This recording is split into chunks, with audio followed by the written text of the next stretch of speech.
Origin just home reaction. This is BTR-80 Russian army vehicle is worse than you think. But task and purpose. Here's another task and purpose video. I've been watching this channel mostly based on military things, geopolitics, military equipment like this. Equipment videos are fun. This is like a Russian version of looks like an infantry vehicle. I don't know. Did the BTR-80 fare in combat, or was it poor fighting doctrine? In this episode, we explore the Russian army history with mechanized wheeled vehicle and their performance on the battlefield. Did the BTR-4 surprise us with how the Ukrainian armed forces in combat against Russia? So Ukraine has BTR-4. Okay, I'm guessing this is more like an infantry vehicle, but a bit different. I'm guessing the job must be different. Anything that is not a tank, looks like a tank, probably is going to have some kind of a role like that, right? Tank is just like point blank attack. That's what tank is. Infantry vehicles are like mostly support vehicle. It transfer troops to the battlefield and somewhat support them. BTR is going to be somewhat similar but separate roles. I don't know. What is BTR equivalent of in USA or NATO in general? I don't know. It's going to be interesting. Yeah.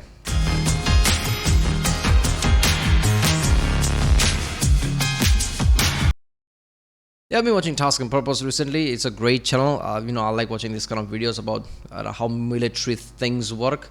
Apparently, it's gonna come in handy, the knowledge in the future, which I don't know how to feel about that. Yeah, things are becoming fucked up around the world. Who knows? So yeah, who knows? In 10 years, everybody might have to go conscript or something. Yeah, we are all fucked if that happens. There is no future. But yeah, I'm guessing nothing so far. It only anchor to me is that like no nuclear powers are fighting, and most major powers are somewhat either is nuclear or is supported by nuclear, I guess.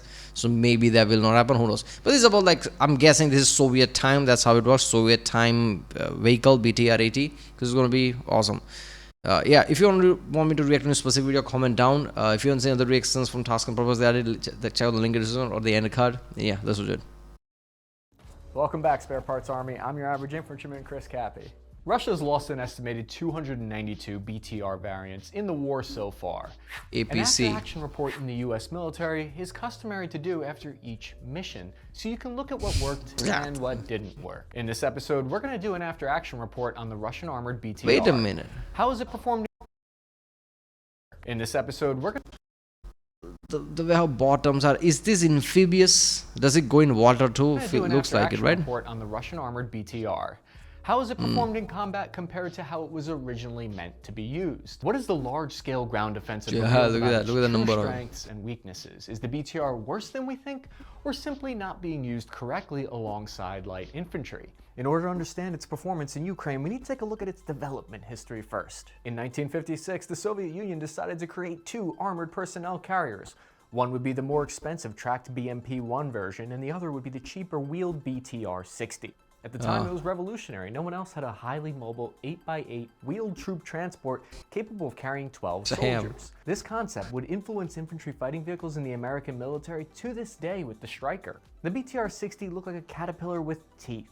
Its only downside was this thing was a convertible with the top down. Great if you're in Southern California, not so great if you're in Southern Afghanistan getting shot at. So they quickly fixed this vulnerability in the BTR-70. The design choice of where to place the engine tells us a lot about the Soviet Union's priorities, because they compromise quality of life so that the engine is easier to reach. This is great placement for manufacturing and for repairs. You get a cheaper vehicle that's easier to maintain, but you can't exit the vehicle from the rear. The new engine in the BTR-82 generates 300 horsepower, and when it's well maintained, can reach a speed of 100 kilometers per hour on road with a max range of 600 kilometers or 370 miles. 100 kilometers fast, right? The old BTRs only have 260 horsepower, which is barely enough to handle the giant 30mm autocannons, 400 pounds. Look at the smoke rising. That's Military insane. Analyst Rob Lee noted You know when you fire a rifle and the like dust rises from the below just by pressure, you know that thing packs a punch. He believes in the final analysis in Ukraine might show that the BTR wasn't at fault, but that the mechanized infantry doctrine was overused by the Russians. War is a combination of equipment and fighting doctrine. The two should go together like a delicious PB&J sandwich. The groundbreaking tactics that the BTR was invented with no longer work in the modern era. Between the 1960s all the way to the end of the 1980s, the Soviet Army motorized all of the rifle battalions from light infantry into all of the platoons having vehicles of some kind. This was a relatively new concept, and a relatively new BTR-70 was perfect fit for it. Cheap to mass produce, the BTR-80 goes for an average unit cost of under $1 million, 663,000 bucks. But doing this mass transition to motorized units would eventually lead to a tactical problem that wouldn't become apparent until 2020.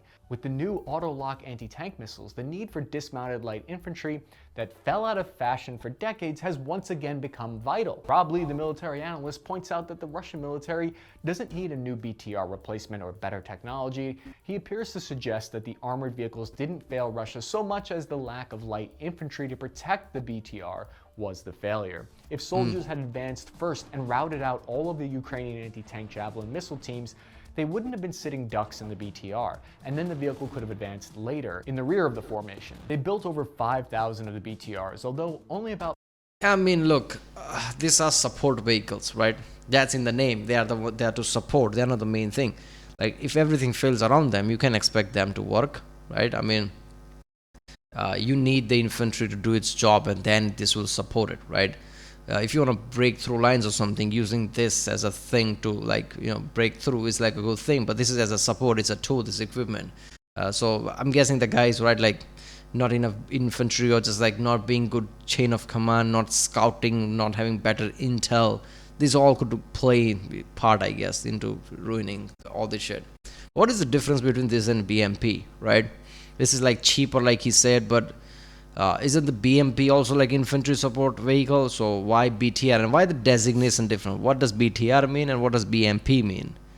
It could be like a different section of military uses. Like one could be like army, one could be like, I don't know, Air Force or something, Navy or something, I don't know. But then again, both feel same in a way. About 1,300 are estimated to be actually operational in the Russian army in any battalion tactical group today. There's a lot of corruption that goes on where these generals are incentivized to kind of inflate those numbers, so it might be less than that. The rest were sold as exports to foreign militaries, and about 3,600 are estimated to be sitting in a field somewhere in eastern Russia covered in moss and grass for spare. All of that. Generals getting incentivized to lie about number, that's just like a psychological element of the military. How is that corruption? Isn't corruption more like not doing your job the way you're supposed to, based on the chain of command for money or whatever, right? Like, if like chain of command tells you to lie for like psychological warfare purposes, is that corruption? Spare parts and reserves. Over 40 different countries use the BTR, including Colombia, Hungary, Ukraine, North Korea, Pakistan. So are all of those countries using bad troop transports? I don't think it's as simple as all that. The BTR got its first taste of combat in the Soviet war in Afghanistan, and by all accounts, it actually performed well given the incredibly difficult mission that it had. Tracked vehicles struggled in the mountainous terrain. They still do to this day. You don't send tracked vehicles to Afghanistan. There wasn't really much of a better choice than the BTR. There's one really bizarre tactic that I've seen infantry use with the BTR that seems to defeat the purpose of the whole vehicle. Hey, platoon sergeant, I'm new. Really stupid question, but shouldn't we be inside the armored vehicle, not on top? The majority of the Russian Army's BTRs are the 80 variant, which aren't really designed to counter mines and IEDs. 30,000 pounds of metal and armor and barely any to protect the floor. This is why you see most Russian infantry riding on the So this is just glorified gun. Isn't at that point just use a jeep? I don't know, like put a machine gun on jeep, use it. Because if this doesn't help you against IEDs and mines, and I'm pretty sure it's going to be slower, like, I don't know, use jeep at that point. 2 jeeps, why not? Rather than this one thing you cannot sit on top anyway. Isn't the armored vehicle whole point is to be inside of it? If you're just like open like target anyway, just use the jeep. At least it's like going to be like nimble. You're going to be fucked in this one as well. What's the point? I don't get it. It should have some kind of mine protection at least. Top of vehicles instead of inside. Another reason is they might believe that their chances of surviving an anti-tank missile is greater on the outside of the vehicle than on the inside. There is some possible logic behind the thought that some of these munitions are designed to punch a tiny hole into the armor and shoot hot sparks and fragments into the hull. All of the destructive power is focused on that small opening which is easier to just punch through than spreading the force out over a large area. What this means is that sitting on top of the BTR might actually be safer of a spot than inside, especially if you don't have an RPG cage around the vehicle. It's like sitting on top of a big target. Sitting in front of like a bullseye is gonna be a problem. Like sitting on top is like probably gonna work because bullseye is below you. I don't know. There you go.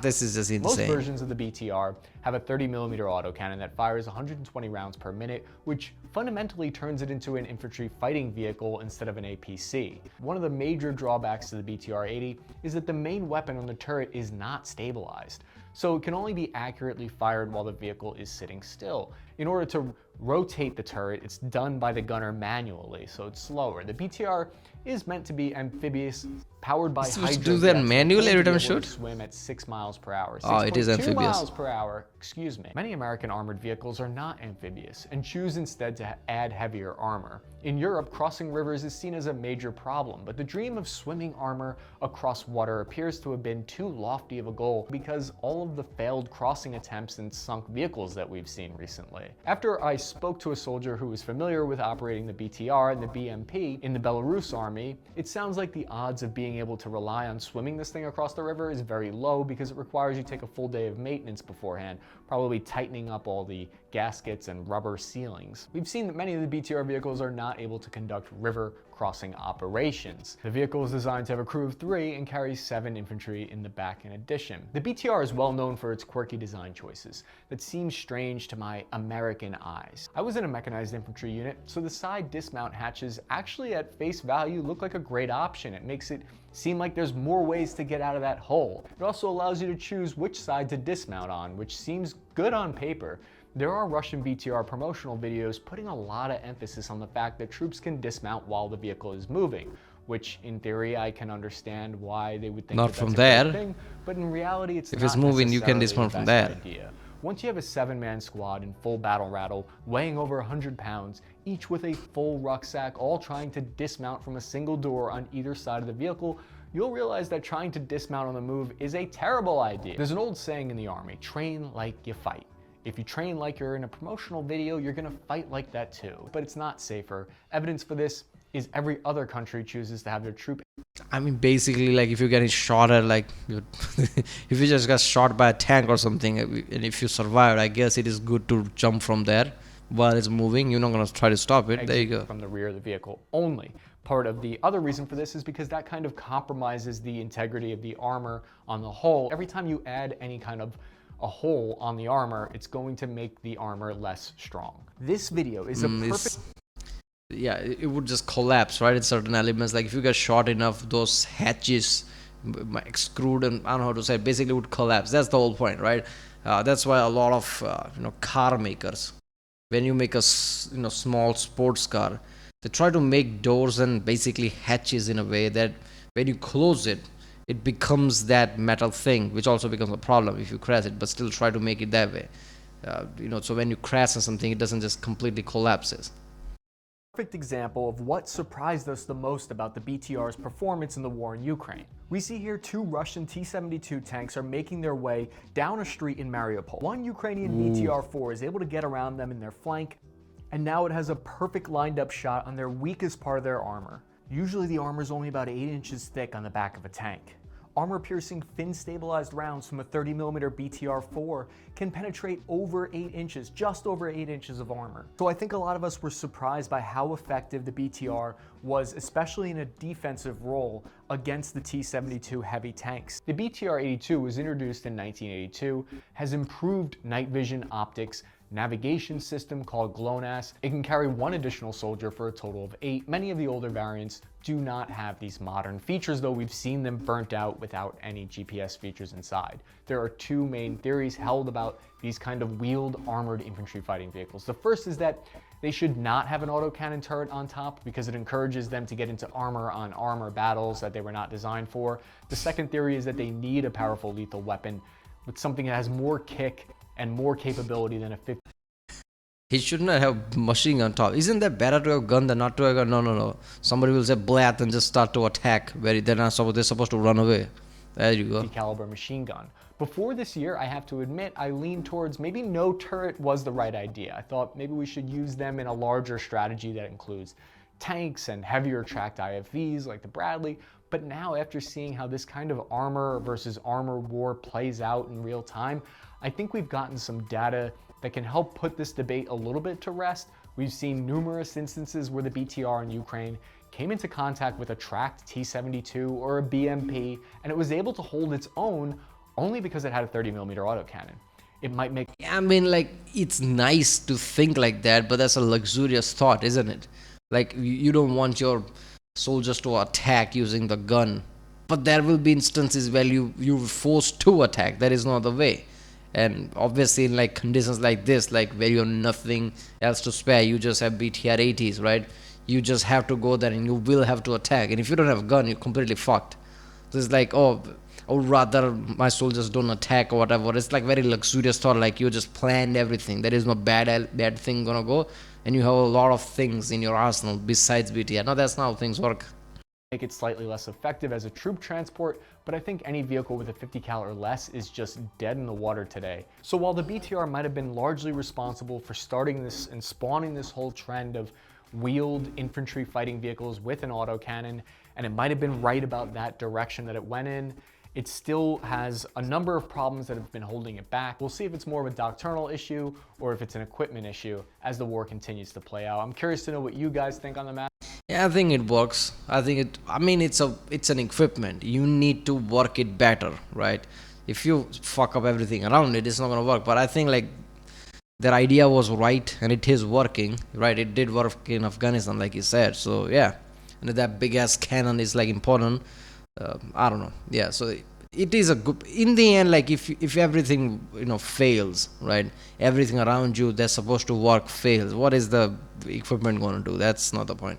Alright, well, if you like my next one, subscribe, and yeah, I'll see you next time.